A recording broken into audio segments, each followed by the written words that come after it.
ఓం శ్రీ కృష్ణాయ నమో నమః. ప్రేమ నిండిన అమ్మాయి. ఆకాశం నిలిచినంతకాలం కదలిక ఉండును.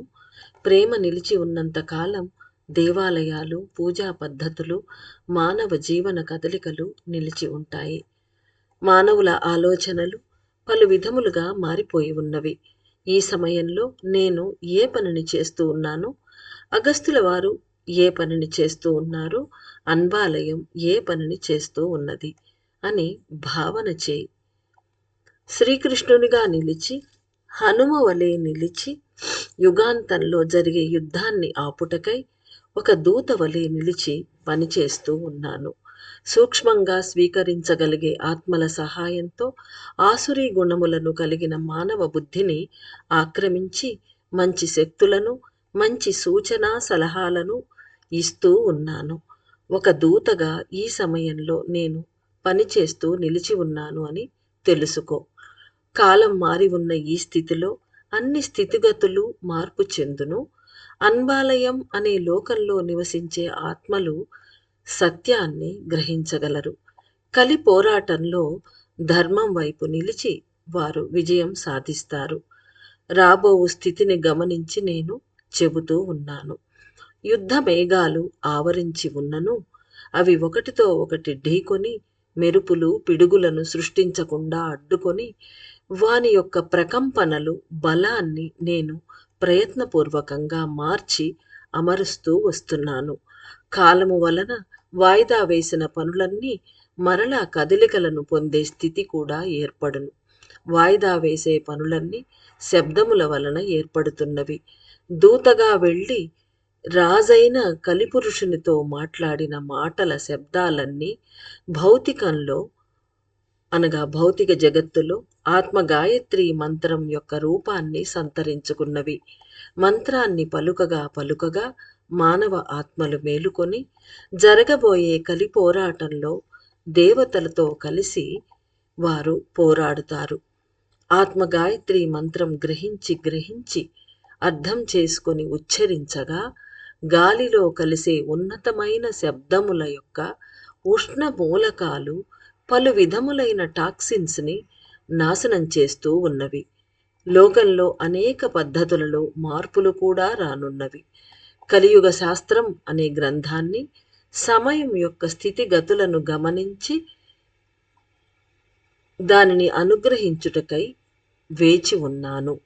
భౌతికంలో ఈ గ్రంథము ద్వారా మానవులకు పలు సత్యాలను తెలియజేయుటకై నేను ప్రయత్నిస్తూ ఉన్నాను. కలియుగ మానవుల మెదడు భాగము కుంచుకొని పోతూ ఉన్నది. రుణముల రికార్డులు పెరుగుతూ ఉన్నవి. ఆది దీపం అనే అస్త్రం ఏకేశ్వరుని ద్వారా అనుగ్రహించబడినది.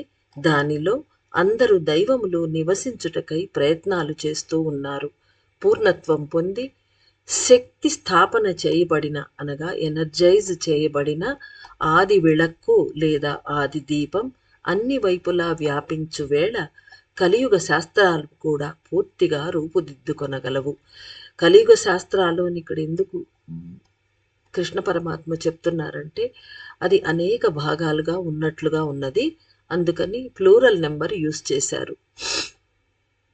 మానవులు దిగ్భ్రాంతి చెందే అనేక సత్యాలను నేను వెలికి తెలియజేయబోతున్నాను. పలు భాగములు, పలు అధ్యాయములు అను స్థితిని స్వీకరించుటకు వేచి ఉన్న కాలం యొక్క స్థితి కూడా మారిపోయి ఉన్నది. ఇదేంటో అర్థం కాలేదు. పలు అధ్యాయములు పలు భాగములు అను స్థితిని స్వీకరించుటకు వేచి ఉన్న కాలం యొక్క స్థితి కూడా మారిపోయి ఉన్నది. కలి అనేది ఈ దీనికి అర్థం వన్స్ ఆ బుక్ రిలీజ్ అయిపోయినప్పుడు మనకు అర్థం కాగలదు, కాబట్టి బెంగలేదు. కలి అనేది అత్యంత వీర్యవంతంగా విస్తరిస్తూ ఉన్నది. అయితే ఈశ్వరుని అపార కరుణ కూడా వీర్యవంతముగా వేగంగా విస్తరించ ప్రారంభించి ఉన్నది. దానికి అనుగుణంగానే కలియుగ శాస్త్రములు కూడా వేచి ఉన్నవి. ఒక పూర్ణవంతమైన విభిన్నమైన గ్రంథాన్ని త్వరితగతిని స్వీకరించిన వారే ఫలితాన్ని పొందగలరు. ఒక పూర్ణవంతమైన విభిన్నమైన గ్రంథాన్ని త్వరితగతిని స్వీకరించిన వారే ఫలితాన్ని పొందగలరు. నా వాక్కుగా అమరనున్న పలు స్థితులను మానవులు స్వీకరించి ఉద్ధరింపబడగలరు.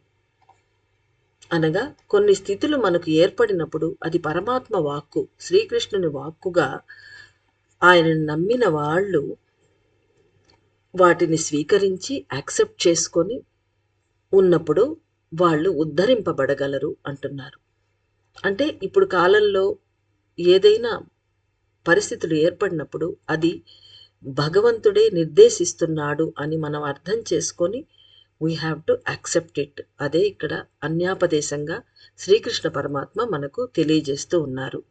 కాల మార్పు యొక్క సరిహద్దులో ఎలాంటి ఒక పరిస్థితి అయినా నిరంతరంగా ఉండబోదు. ఇక్కడ ఆశ్వాసనం కూడా ఇస్తున్నారు. అంటే ఏ పరిస్థితి కూడా నిరంతరం కాదు, అది మారిపోతూ ఉంటుంది because of the time. Bhagavad Gita వలె ఈ కలియుగ శాస్త్రం అనేది ఒక ఇతిహాసముగా వెలికి రాగలదు. మానవుల స్థితి మార్పు వలన వెలికి వచ్చే సత్యాలు కూడా గొప్ప మార్పులతోనే ఉండగలవు. గ్రహించినచో ఉత్తమ స్థితి పొందగలరు. అనేక ఆశీస్సులు.